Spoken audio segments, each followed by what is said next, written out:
시간 말씀은 마태복음 14장 13절에서 21절까지 보겠습니다.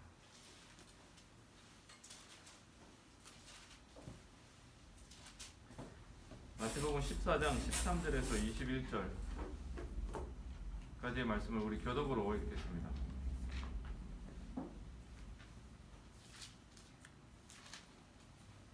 마태복음 14장 13절에서 21절. 예수께서 들으시고 배를 타고 떠나가사 따로 빈들에 가시니 무리가 듣고 여러 고을로부터 걸어서 따라간지라. 예수께서 나오사 큰 무리를 보시고 불쌍히 여기사 그 중에 있는 병자를 고쳐주시니라. 저녁이 되매 제자들이 나와 이르되 이곳은 빈들이요 때도 이미 저물었으니 무리를 보내어 마을에 들어가 먹을 것을 사 먹게 하소서. 예수께서 이르시되 갈 것 없다. 너희가 먹을 것을 주라. 제자들이 이르되 여기 우리에게 있는 것은 떡 5개와 물고기 2마리뿐이니이다. 이르시되 그것을 내게 가져오라 하시고 무리를 명하여 잔디 위에 앉히시고 떡 5개와 물고기 2마리를 가지사 하늘을 우러러 축사하시고 떡을 떼어 제자들에게 주시매 제자들이 무리에게 주니 다 배불리 먹고 남은 조각을 12바구니에 차게 거두었으며 먹은 사람은 여자와 어린이 외에 5,000명이나 되었더라. 아멘. 네, 오늘 함께 나눌 말씀의 제목은 사람을 보는 눈, 하나님을 보는 눈, 이렇게 정해봤습니다. 여러분 예수님 시대에 이 일반 백성들의 삶이 어땠을까요? 생각해 보면 지금 우리가 살고 있는 저와 여러분 일반 시민이잖아요. 우리가 살고 있는 이 시대와 비교해 봤을 때 그 당시 살아갔던 사람들의 삶의 모습은 지금과 비교가 되지 않을 만큼 힘들고 어려운 삶을 살고 있었을 것이라는 것을 우리는 어렵지 않게 생각해 볼 수 있습니다. 정치적으로는 로마 제국의 식민 지배를 받고 있었잖아요. 여러분 우리는 그 식민 시대를 경험해 보지 못한 사람들이지만 우리가 역사를 통해서 배우고 들었던 그 일제 시대의 그 식민 시대를 살았던 사람들의 어려움이 얼마나 컸는지 우리는 간접적으로 알고 있지 않습니까? 우리는 그들이 당했던 그 고통에 대해서 역사를 통해서 간접적으로 우리는 경험을 하고 있다고 생각합니다. 그리고 그들이 갖고 있었던 그 마음의 그 어려움들이 어떤 건지도 우리는 충분히 우리 역사적으로 이해할 수 있는 배경이 있죠. 그리고 종교적으로는 사두개인들을 중심으로 한 그런 어떤 성전 제도, 성전 제사 제도, 그 다음에 바리새인들을 중심으로 한 바리새인들을 중심으로 하는 회당을 통한 엄격한 어떤 율법 교육, 이런 어떤 종교적인 두 틀에 의해서 백성들은 어려움을 또 당하고 있었어요. 바리새인들이 사람들을 어떻게 평가하고 판단했는지, 그 다음에 자기들과 다른 그들을 얼마나 무시했는지에 대해서 우리는 성경을 통해서 또 알고 있습니다. 환경적으로도 힘들었죠. 자, 그러면 그런 상황에 살고 있던 그 사람들, 그냥 일반인들의 삶도 굉장히 힘들고 어려웠을 겁니다. 그런데 그 당시에 병에 걸린다는 것, 그 당시에 병에 걸린다는 것은 엄청난 경제적인 부담이 될 수밖에 없었고, 대부분의 사람들은 그 병으로 인해서 당하는 고통을 견디는 것 외에는 딱히 방법이 없는 시대였어요. 지금처럼 뭐 의술이 그죠? 발달한 것도 아니고, 그리고 설사 그런 의술이 있다 할지라도 당시 백성들은 하루하루 먹고 살기는 게 힘든 그런 시대였으니까 당연히 병원비를 지불해 가면서 치료할 만한 능력도 없는 사람들이 대부분이었을 거란 말이죠. 자, 그러한 상황에 있던 사람들에게 아무 대가 없이 병자를 고쳐주시는 예수님은 돈이 없어 치료도 받지 못하는 일반 백성들에게는 진짜 구세주와 같은 분이었어요. 정말 그들에게는 예수님이 담비와 같은 존재였을 겁니다.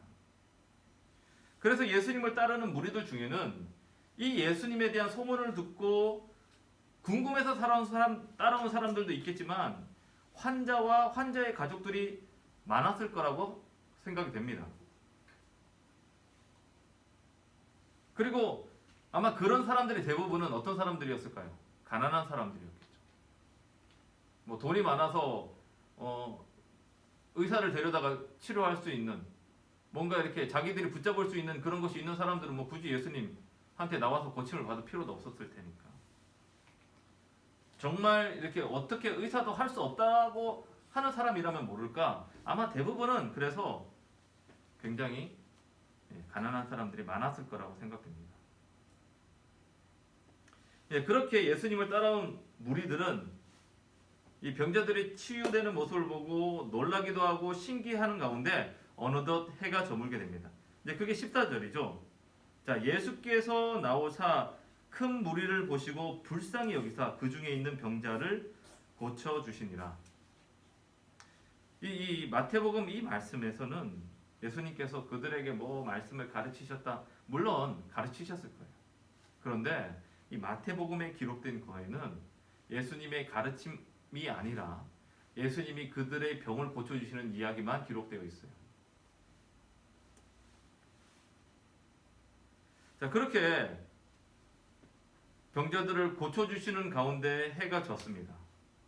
모두가 본능적인 배고픔을 느끼고, 그리고 이 저녁을 어떻게 해결해야 되나 걱정하고 있을 때에 제자들이 조용히 예수님께 찾아와서 말을 하죠. 이제 15절 말씀이에요. 다 같이 읽어볼까요? 시작. 저녁이 되매 제자들이 나와 이르되 이곳은 빈들이요 때도 이미 저물었으니 무리를 보내어 마을에 들어가 먹을 것을 사 먹게 하소서. 제자들이 와서 예수님, 날도 저물고 여기 음식 살 데도 없는데 빈들이니까 사람들을 마을로 보내서 뭐라도 좀 사 먹게 하지요 라고 제자들이 말했습니다. 제자들의 이 말 상당히 현실적이고, 그리고 어떤 면에서는 그 배고파하는 그 무리들에 대해서 사려 깊게 생각하는 것처럼 생각할 여지도 있을 것 같아요. 배고파하는 그 사람들을 보면서 빈들에서 먹을 것도 없으니까 저들을 좀 마을에 보내서 배를 채우게 합시다. 자, 그런데 성경은 그 무리의 수가 얼마라고 얘기하고 있냐면 여자와 아이를 제외하고 남자만 5,000명이라고 말하고 있어요. 자, 그러면 이 전체 숫자가 몇 명이나 됐을까? 좋게 10,000명은 넘었을 거라는 얘기죠. 자, 그러면 한번 생각해 봅시다. 그냥 우리 상식적인 수준에서 진짜 우리가 성경을 볼 때도 상식적으로만 생각을 해도 새로운 게 보이고 더 많이 이해할 수 있어요. 그러면 10,000명이나 되는 이 사람들이 한꺼번에 배고픔을, 식사를 어떻게 해결할 수 있을까요? 지금 이 시대에 대형 마트가 있어도 거기에 10,000명이 한꺼번에 몰린다. 어떻게 되겠어요? 난리 나겠죠. 지금 오늘날에도 10,000명이 한꺼번에 몰리면 감당하기 어려웠을 거예요.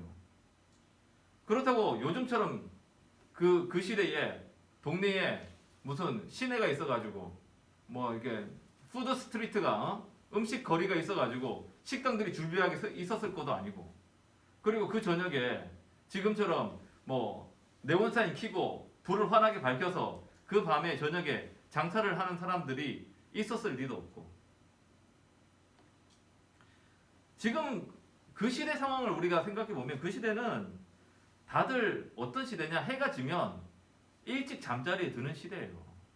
밤에 활동할 게 그렇게 많지 않은 시대예요. 돈이 있어도 먹는 걸 구하기도 어려웠을 텐데, 제가 아까 얘기했듯이 이 사람들은 대부분 가난한 사람들이 많았을 거라고 생각하는데, 그러면 이 제자들이 얘기하는 것이 굉장히 비현실적인 얘기죠. 그 사람들이 가서 먹을 것을 사 먹으라고 하는 것은 사실 현실적으로 참 맞지 않는 어려운 그런 이야기를 하고 있는 것이라고 생각할 수도 있어요. 이런 제자들의 말을 듣고 예수님께서 뭐라고 말씀하시느냐? 16절에 예수께서 이르시되 갈 것 없다. 너희가 먹을 것을 주라. 저는 이 말씀을 묵상하면서 진짜 마음에 이렇게 울컥하는 감동이 느껴졌어요. 예수님께서 이 무리들을 향해서 갖고 계시는 그 긍휼과 사랑의 마음을 저는 느낄 수 있었습니다. 이 말씀을 묵상하는 게 예전에는 안 그랬는데 이 말씀을 묵상하면서 이 예수님께서 하시는 이 말씀이 너무너무 그 백성들을 향한 그들의 처지와 상황을 너무나도 잘 아시고 그들을 향해서 해주시는 말씀이라고 정말 느껴졌어요.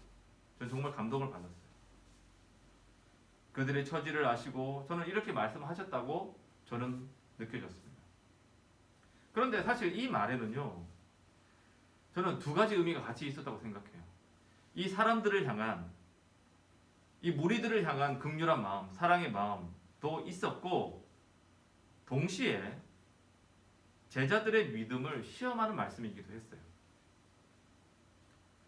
예수님들 제자들이 이 많은 무리들을 먹일 음식이 없다는 거 모를 리 없었겠죠. 빈들에 이렇게 많은 사람이 올 것을 미리 예측했을 리도 없고, 그리고 제자들에게 무슨 돈이 있어서 이 사람들을 위해서 음식을 제공할 만한 능력이 없었다는 거 예수님도 아시죠. 그런 제자들에게 너희가 먹을 것을 주라고 말씀하신 거예요. 그래서 저는 이 16, 사실 제가 이 말씀을 묵상할 때 16절이 저에게 굉장히 묵상의 포인트였거든요. 이 말씀에서 저는 예수님께서 무리들을 바라보시는 그 사랑과 긍휼의 눈길, 그 시선을 느낄 수 있었고, 동시에 예수님께서 하나님을 바라보시는 그 시선, 그 눈길, 믿음과 소망, 하나님께서 이들을 먹이실 거라는 어떤 그런 기대, 저는 그 두 가지를 이 말씀에서 다 느낄 수 있었습니다. 그리고 이러한 태도, 이러한 시선, 그것은 제자들에게도 필요했고 지금 우리들에게도 필요합니다. 우리가 잘 아는 것처럼 한 서기관이 예수님께 찾아와서 예수님, 율법 중에서 가장 큰 계명이 무엇입니까? 라고 물어봤을 때에 예수님께서 뭐라고 말씀하시는지 아시죠? 하나님을 사랑하고 이웃을 사랑해라. 예수님께서 하나만 말씀하시지 않고 제일 큰 계명이 무엇입니까? 라고 얘기했을 때에 하나님을 너희 온 마음 다해서 사랑하고 그 다음에 이웃을 너희의 몸처럼 사랑해라. 이 두 가지를 같이 말씀하셨다는 거예요. 그래서 하나님을 사랑하는 것과 이웃을 사랑하는 것, 이건 서로 다른 얘기가 아닙니다. 내가 하나님을 사랑하지만 이웃은 사랑할 수 없다, 이렇게 되었어도 안 되고, 내가 사람은 열심히 사랑하는데 하나님은 사랑할 수 없다, 이것도 안 되는 거예요.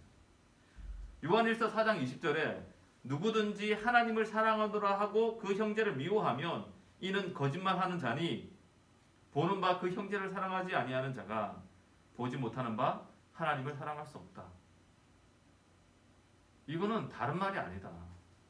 하나님을 사랑한다는 것과 이웃을 사랑한다는 것, 이거는 다른 말이 아니고 같은 얘기다 라고 말씀하고 계신 거예요. 우리가 이 말씀 잘 아는 말씀이고 우리 모두 이 말씀을 잘 이해하고 있다고 생각할지 모르겠지만 실제 우리의 행동은 하나님을 사랑하는 것과 사람을 사랑하는 것에 구별이 있습니다. 우리는 이게 같은 얘기야 라고 이해를 하고 있지만 실제 우리가 행동하는 우리의 행동 속에는 사실 다르게 우리는 이해하고 있는 것이 아닌가 생각될 때가 많아요. 저 역시 늘 제가 가진 능력과 한계 안에서만 움직이려고 하는 그런 유혹을 받습니다. 그러니까 어떤 상황이 딱 상황 속에서 이건 지금 내 능력이 좀 안 돼. 이건 내 한계 밖이야. 그런 여러 가지 그런 현실을 보면서 할 수 있는 것, 할 수 없는 것을 좀 구분하고 하는 면이 있죠. 조금만 힘들어도 수많은 변명들을 대면서 내가 가진 생각과 행동들을 정당화하려고 할 때가 많습니다. 나는 사람을 사랑할 능력이 없다고 해서 그래서 사람을 사랑할 능력이 없고 그래서 지금은 나는 할 수 없어 이렇게 말을 합니다. 그런데 이 말은 곧 하나님에 대한 믿음이 부족하다는 의미가 될 수도 있어요. 그러니까 내가 능력이 없어서 사람들을 사랑할 여력이 없다. 내가 지금 내 코가 석자라서 다른 사람을 사랑할 힘과 여력이 나는 조금도 없다. 이게 무슨 말과 같냐 하면 제자들이 한 말과 똑같다는 거예요. 하나님에 대한 믿음이 내 속에 없는 거죠. 하나님의 능력을 전혀 우리는 고려하지 않는 것과 마찬가지죠. 그냥 내 한계 속에서 내 능력 안에서만 생각하고 판단하는 거예요. 하나님께서 힘을 주시고 능력을 주실 것을 믿지 못하는 거죠. 기대하지 못하는 거예요. 그래서 우리는 항상 자신의 한계 안에서만 행동하죠. 나에게 부담되지 않는 한도 내에서만 결정을 하고 행동을 합니다. 그러니까 하나님을 경험하는 일이 없는 거죠. 왜냐하면 한계를 뛰어넘은 적이 없으니까. 하나님에 대한 믿음으로. 내가 이런 것들을 그 나의 한계를 뛰어넘어서 하나님을 믿고 뭔가를 딱 도전했을 때에 그리고 그런 상황 앞에서 하나님께서 어떻게 도와주시는지를 경험할 수 있지. 아니 늘 내가 할 수 있는 범위 내에서만 하는데 어떻게 하나님의 능력이 무한하심을 경험할 수 있겠냔 말이에요. 하나님의 시선으로 사람을 보고 동시에 전능하시고 위대하신 하나님을 믿음의 눈으로 볼 수 있어야 합니다. 여러분들 제가 목사니까 여러분들 마음속에 은연중에 목사님은 나와 좀 다를 거야 라고 생각할지 모르지만 저 역시 연약하고 부족한 사람이에요. 제가 이렇게 막 말씀을 가르치고 이렇게 많이 하고 있지만 저의 부족함을 저는 날마다 느끼고 있어요. 언제 느끼냐? 말씀 앞에 설 때죠. 왜냐하면 실제 나의 삶 속에서 저라고 화낼 때가 없겠어요? 집에서 제가 아내하고 아무런 갈등 없이 그렇게 살까요? 자녀들과 사이에서 나에게 불만이 없고 그게 없겠어요? 저는 경제적으로 항상 모든 것이 넉넉해서 이렇게 하겠어요? 저도 다 부족하고 연약하고 이런 상태 가운데 있고 그러한 내 자신을 에 대해서 자각을 하고 늘 새롭게 느끼는 것은 제가 하나님 말씀 앞에 설 때예요.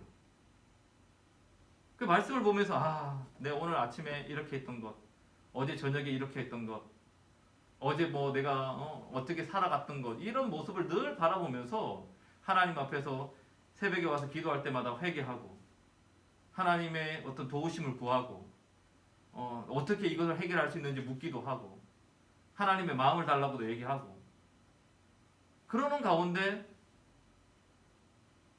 자녀와 아내와의 사이에서 내 마음속의 변화들을 또 경험하면서 하나님이 이렇게 나에게 이런 마음을 주셔서 나를 또 이렇게 성장시키는 경험들을 하고 있는 거죠. 그래서 이런 경험들이 생기니까 역시 하나님을 의지하는 방법밖에 없구나. 역시 내 힘으로는 안 되고 내가 하나님을 붙들 때에 하나님께 기도할 때에 그리고 그 하나님 말씀이 내 안에 떠오를 때에 상황을 초월해서 예전 같으면 맨날 꼬꾸라지고 넘어졌을 텐데 그 환경을 뛰어넘는 그 상황에서 내가 그 말씀 안에서 컨트롤하는 이런 것들을 경험하면서 하나님을 더 의지하게 되고 그런 마음이 더 생겨나는 거예요. 하나님께 기도하지 않으면 하나님의 말씀을 읽고 묵상하지 않으면 나의 문제를 알 수 없기 때문에 더욱더 주님을 의지하기 위해서 말씀과 기도 생활을 하는 거죠.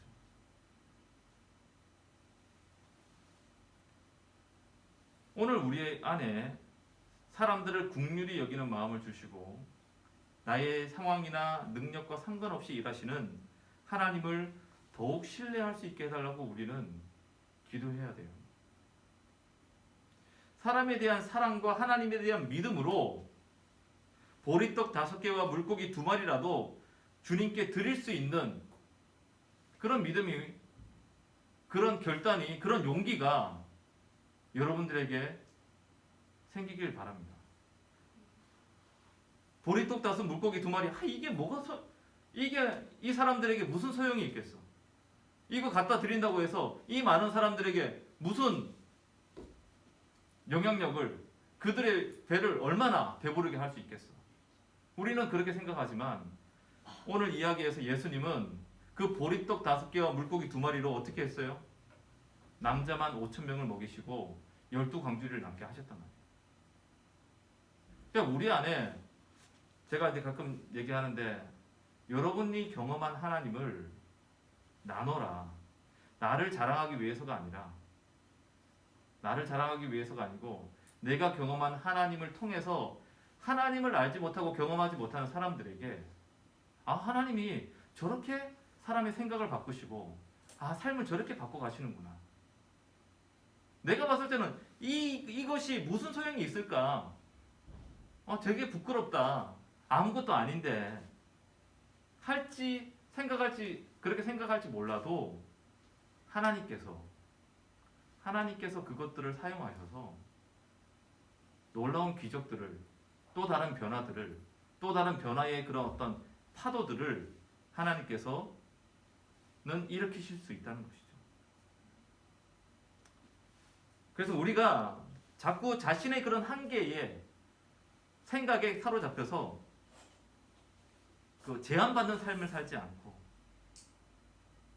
주님께서 말씀하실 때에 작은 것, 미약해 보이고 소용없어 보이는 것이라 할지라도 주님께 드림으로 5,000명이 먹고 12광주리가 남는 그런 기적들을 경험하는 우리 모두가 되기를 바랍니다. 이것이 가능하기 위해서는 우리는 사람을 바라보는 시선과 하나님을 바라보는 시선이 같이 있어야 된다.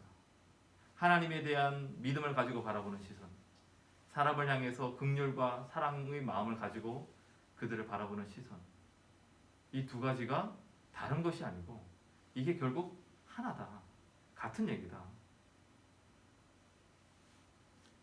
라는 사실을 여러분 꼭 기억하시길 바랍니다. 그래서 저는 우리 청년들을 통해서 우리 교회에 이런 뭔가 그 새로운 그 일들을 저는 하나님께서 일으켜 주실 거라고 저는 기대하고 있거든요. 왜냐하면 제가 교회에 와서 지금 거의 한 이제 2년이 다 돼가는데 2년 동안 내가 그래도 제일 많이 말씀을 많이 전하고 저랑 가장 가까운 그런 관계를 가졌던 사람들이 여러분들이기 때문에 그런 기대들을 저는 가지고 있단 말이죠. 네, 우리 시간 다 같이 이 말씀을 생각하시면서 기도하겠습니다. 기도 제목은